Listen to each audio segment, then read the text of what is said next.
Oi, pessoal. Hoje a gente vai analisar o colesterol, a molécula polêmica, e para aumentar a polêmica eu digo que eu amo o colesterol. É fundamental para a existência da nossa vida na forma que a gente conhece. Então esse colesterol é um esterol, né, a caracterização química dele, e geralmente esses esteróis são insolúveis em água nas concentrações fisiológicas nas quais o organismo precisa lidar com o colesterol, ele é insolúvel na circulação. Então ele precisa de proteínas como quilomicron e VLDL e seus derivados para transporte.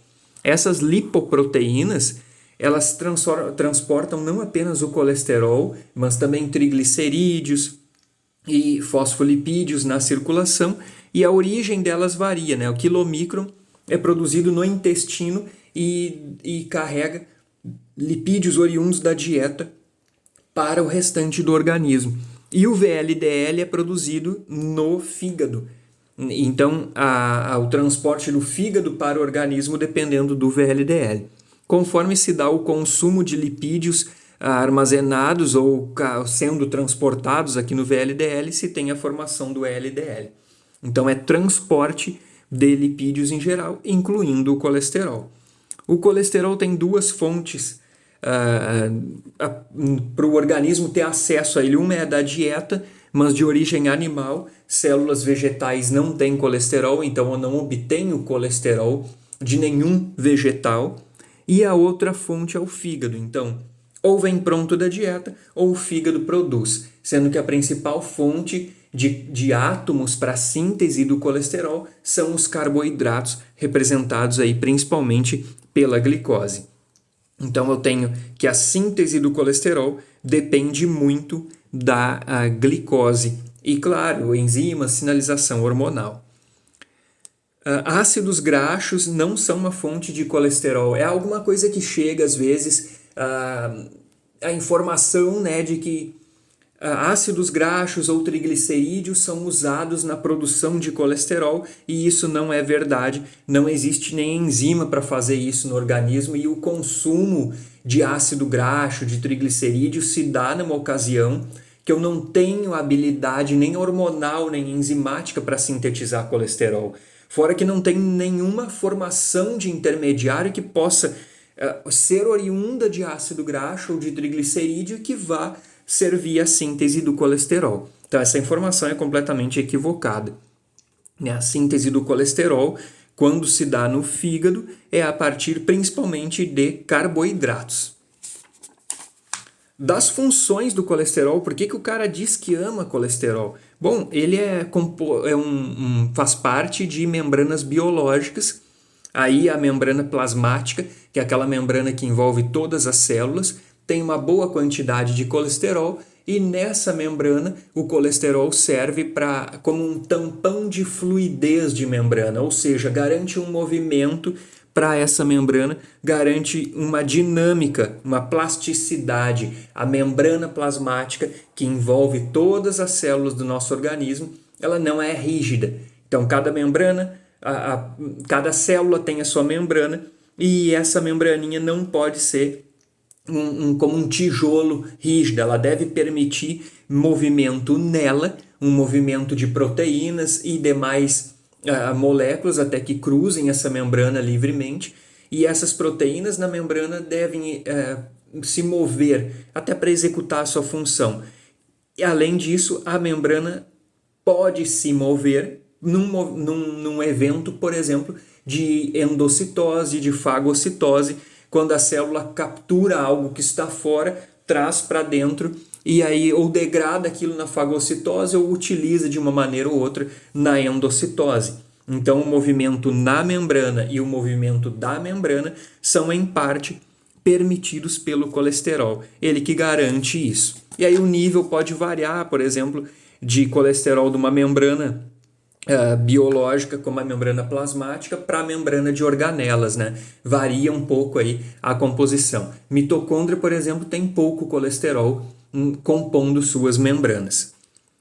O colesterol também é usado fora na composição de membrana biológica para a síntese de vitamina D, né? Essa síntese ela inicia na pele e termina nos rins. Então, na pele é aquela etapa bem conhecida de depender da iluminação, né? Depender de luz solar, de raios ultravioleta, para ter ativação de uma molécula aí derivada do colesterol para a produção desse colecalciferol, que é exportado para o fígado. O fígado gera o calcidiol e nos rins a enzima 1-alfa-hidroxilase age produzindo o calcitriol, né? E essa 1-alfa-hidroxilase ela é estimulada por paratormônio, de acordo com o sinal que ele recebe de queda nos níveis de cálcio na circulação. Então se tem que a queda no nível de cálcio estimula a secreção do paratormônio, que estimula nos rins a síntese dessa enzima 1-alfa-hidroxilase para ativação da vitamina D. Calcitriol é o mesmo que vitamina D3, é a forma mais ativa dela. Essa forma ativa da vitamina D age no intestino e nos ossos. No intestino estimula assim a captação de cálcio a partir da dieta e nos ossos estimula a incorporação do cálcio naquelas estruturas. Mas tudo isso começa com o colesterol, que é usado na pele para a síntese aí de precursores da vitamina D. Então é bastante importante, isso não aparece em muitos lugares, né? Exceto quem está estudando isso exatamente, discute bastante dessa necessidade de colesterol para a síntese de vitamina D, né? Para aí a exposição à luz solar geral que é necessário. Colesterol também é usado na produção de hormônios esteroides, como aldosterona, cortisol, testosterona e estradiol. A aldosterona tem papel na regulação da pressão arterial, é importante, por exemplo, em caso de hemorragia, quando se tem perda de líquido, né, ou perda de água também, obviamente, né, porque compõe o sangue. Então, a diminuição nos níveis de sódio na circulação também levam a aumento na secreção de aldosterona para diminuir aí a excreção de água, a excreção de sódio, importantes, né, componentes da manutenção da pressão arterial. Sem essa pressão, sem ela ser mantida, não tem o fluxo adequado de sangue, não tem a nutrição adequada das células, consequentemente. Cortisol, hormônio de estresse crônico, né, um mediador desse tipo de situação. Então, quando o estresse dura mais tempo que aquilo que é mediado pela adrenalina, né, aquele susto do momento, quando você tem um estresse crônico, geralmente de causa psicológica, envolvendo algo emocional também, você tem a liberação desse cortisol para estimular a mobilização de reserva. Ou seja, aumentar o número de combustíveis disponíveis para as células lidarem contra o estresse. Isso é a adaptação ao estresse, né? Tentando sair daquela situação, tentando manter a sobrevivência das células. Testosterona e estradiol, hormônios sexuais, e todo mundo produzido aí a partir do colesterol. Então, as glândulas que produzem esses hormônios têm uma boa habilidade de captá-lo da circulação e até de produzir, mas ninguém se compara ao fígado. O fígado vai ser a principal fonte endógena de colesterol. O colesterol também é usado na síntese de sais biliares. De novo, o fígado aparecendo como local de síntese dos sais biliares que são armazenados na vesícula biliar. Aí, de acordo com o conteúdo de lipídio na dieta, se tem a necessidade dos sais biliares agirem nesses lipídios, emulsificando eles. De certa forma, desmanchando aquelas placas de gordura para as enzimas que vêm depois, as lipases, poderem atuar nesse lipídio para a gente ter acesso ao nutriente. Então, digestão de lipídios depende indiretamente do colesterol, porque ele é usado na síntese dos sais biliares. A polêmica do colesterol mora muito no fato de a eliminação dele ser bastante ineficiente.